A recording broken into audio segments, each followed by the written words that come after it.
Hello guys, welcome back my YouTube channel. आप सभी को मेरे यूट्यूब चैनल में स्वागत है।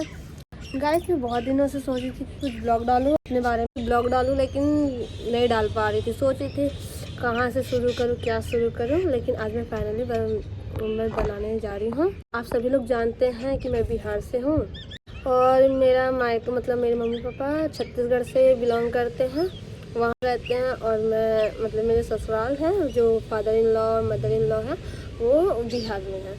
तो इतना दूर का डिस्टेंस है, तो आप समझ सकते हैं कि लड़की मतलब मायके से ससुराल आना जाना और इतने दूर है तो बहुत कम ही मिलता है।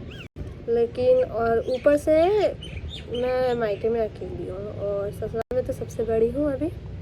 तो आप सभी लोगों से मैं कुछ शेयर करना चाहती हूँ। ससुराल आए हुए पूरे 8 महीने हो जाएंगे।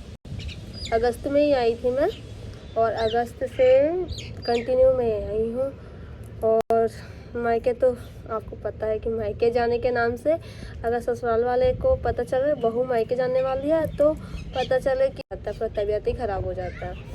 तो कोई भी ससुराल वाला शायद ही कोई 100 में 95% ससुराल होगा कि नहीं जाने देते बहू को कहीं, मतलब मायके तो बिल्कुल ही नहीं जाने देते। बाकी 5% होंगे, 5% मिनिमम, वो अपने बहू को खुशी खुशी मायके भेज देते होंगे। मुझे ऐसा लगता है, क्योंकि अब मैंने ये लेकिन मैं मतलब मेरे साथ जो हो रहा है उसी का मतलब एक है, मतलब वही है मेरे अंदर। जो मेरे साथ हो रहा है तो वही तो औरों के साथ भी होता होगा, इसीलिए मैं ऐसा बोलती हूँ। लेकिन खैर, सबकी अपनी अपनी सोच है, अपनी अपनी है। लेकिन मुझे और भी इसलिए ज़्यादा याद आती है मायके की, और मैं ज़्यादा परेशान रहती हूँ क्योंकि मैं अकेली हूँ।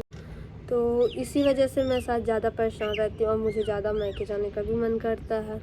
लेकिन अब सोच सकते हैं कि 8 महीना हो गया है, मैं किसी से मिली नहीं हूँ।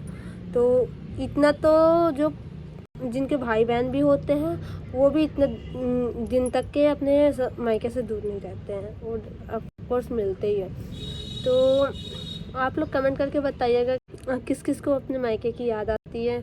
और ससुराल में सभी को आती है, मतलब बहुत कम ही लोग होते होंगे जिनको मायके की याद नहीं आती है। बस मेरे ब्लॉग में यहीं तक के आज के लिए एंड करती हूँ, और नेक्स्ट ब्लॉग में अपने बारे में कुछ शेयर करूँगी।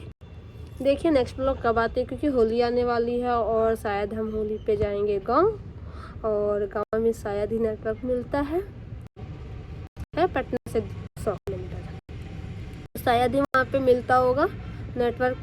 अगर नेटवर्क मिलेगा या मैं वीडियो बना पाऊँगी तो मैं डाल पाऊँगी, लेकिन कोशिश करूँगी कि आप सभी लोगों के लिए ब्लॉग डेली मतलब कंटिन्यू तो नहीं हो पाता है, क्योंकि यहाँ पे घर भी उस तरीके का नहीं है बना हुआ, और हम लोग फ्लैट में रहते हैं तो यहाँ पे नहीं हो पाता। और वो फ्लैट के जस्ट बगल में रोड है तो बहुत ज़्यादा आवाज़ होता है, तो आप लोग देखते भी होंगे कि मेरे ब्लॉग में बहुत ज़्यादा आवाज़ रहती है। इस वजह से मैं ब्लॉग नहीं बना पाती हूँ, और फिर मैं सोचती हूँ कि मैं आप लोगों के साथ क्या शेयर करूँ। तो कमेंट में बताइएगा कि मैं किस तरीके का ब्लॉग बना सकती हूँ, या किस तरह के ब्लॉग आप लोग मेरे से एक्सपेक्ट करते हैं, पसंद करते हैं। तो बाय बाय।